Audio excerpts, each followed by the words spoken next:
RPSC first grade द्वारा आयोजित कराए हुए 2 जून 2026 के क्वेश्चन पेपर में केमिस्ट्री का जो पेपर था उसमें यहाँ से आईसीटी और पेडागोजी के जो क्वेश्चन पूछे गए हैं उसके आंसर की देखें ताकि आगे वाले पेपर में आपको कुछ फायदा हो सके इससे।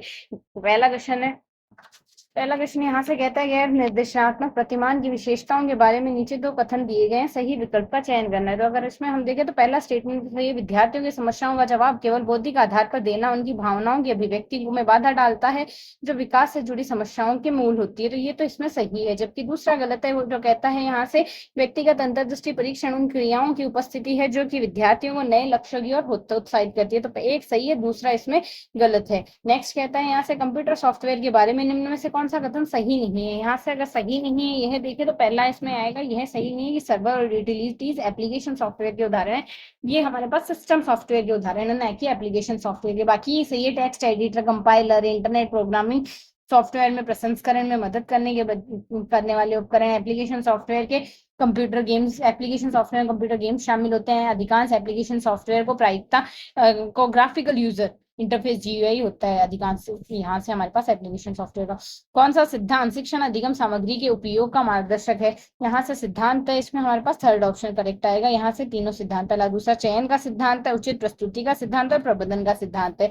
ये यहाँ से शिक्षण अधिगम सामग्री के उपयोग में मार्गदर्शक की तरह कार्य करता है। शिक्षण अधिगम प्रक्रिया में आईसीटी को एकीकृत करने के लिए नीचे दिए गए पैरामीटर्स मापदंड में किन पर विचार करने की आवश्यकता है। किन पर विचार करने की आवश्यकता है, इसमें यहाँ से इसमें सेकंड ऑप्शन, इस पर विचार करने की आवश्यकता है। पहला तो आएगा इसमें शिक्षण अधिगम की विधि पर विचार करने की आवश्यकता है, वातावरण पर विचार करने की जरूरत नहीं है, जबकि विषय वस्तु की प्रकृति पर विचार करने की जरूरत है, और विश्लेषण पर विचार करने की जरूरत है, संदर्भ और आईसीटी टूल्स और संसाधन पर विचार करने की जरूरत है। संप्रेषण परिस्थितियों की उपस्थिति में संप्रेषण के विभिन्न प्रकार है। संप्रेषण किसकी परिस्थिति की उपस्थिति में, इसके विभिन्न प्रकार हैं, यहाँ से ये सारे हैं। स्वाभाविक और यांत्रिक संप्रेषण इसमें नहीं आएगा। स्वाभाविक संप्रेषण का एक माध्यम है ना कि ये कोई परिस्थिति है यहाँ पर।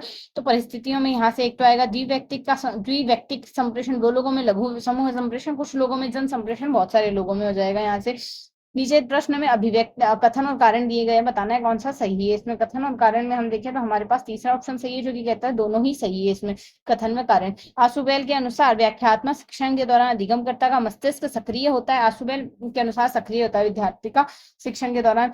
व्याख्या उसमें व्याख्यात्मक शिक्षण के दौरान अधिगमकर्ता का मस्तिष्क सक्रिय होता है, और ऐसा इसलिए होता है क्योंकि वह अधिगमकर्ता अपनी संज्ञान संरचना से अभिव्यक्ति की अधिगम की विषय वस्तु से संबंधित करने में शामिल होते हैं, इसलिए होता है। कौन सा एसिंक्रोनस ई लर्निंग का तरीका नहीं है। एसिंक्रोनस अगर देखें, सिंक्रोनस में तो लाइव क्लास चैटबॉट उस तरीके से होता है, जबकि एसिंक्रोनस में हम लाइव ना जुड़ के बाद में जुड़ते हैं। तो यहाँ से ब्लॉग इसमें अगर हम देखें एसिंक्रोनस में आएगा हमारे पास चैट सेशन लाइव सेशन के केस में होगा, लाइव आ रहा है या फिर उसमें वीडियो कॉल के थ्रू पढ़ाया जा रहा है तो उसमें सिंक्रोनस में आएगा। लाइव में इस वजह से चैट सेशन नहीं होगा, जबकि ब्लॉग्स, डिस्कशन बोर्ड्स और क्विजिंग ये यहाँ विकीज ये बाद में की है। तो ई लर्निंग का ये असिंक्रोनस का तरीका नहीं होगा। निम्न में से कौन सा शिक्षण अधिगम का मनोवैज्ञानिक लाभ है।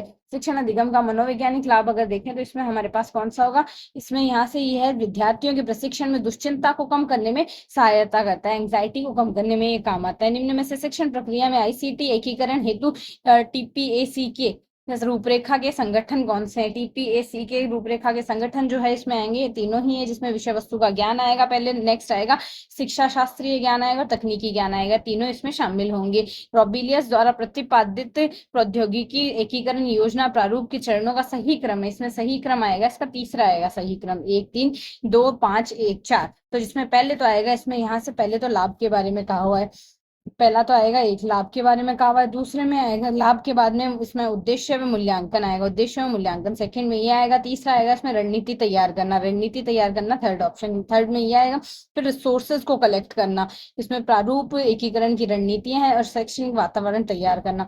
तो रिसोर्सेज इसमें प्रिपेयर इंस्ट्रक्शनल एनवायरमेंट, और सेकेंड इसमें डिजाइन इंटीग्रेशन स्ट्रेटेजी, फिर सुधार करना आएगा इसमें इवेल्युएशन, ये रणनीतियों मूल्यांकन और संशोधन, तो इसमें थर्ड आएगा, सॉरी लास्ट आएगा। तो इसमें ये तो नहीं आएगा, पहला तो आएगा लाभ के बाद आएगा इसमें मूल्यांकन के नेक्स्ट इसमें आएगा यहाँ से एकीकरण की रणनीतियां तैयार करनी है, उसमें रणनीतियों के बाद में इसमें रिसोर्सेज कलेक्ट करना है, यहाँ से वातावरण तैयार करना है, फिर एकीकरण मूल्यांकन, और उसमें रेवोल्यूशन, अगर कुछ चेंज मांग रहा है तो चेंज करें।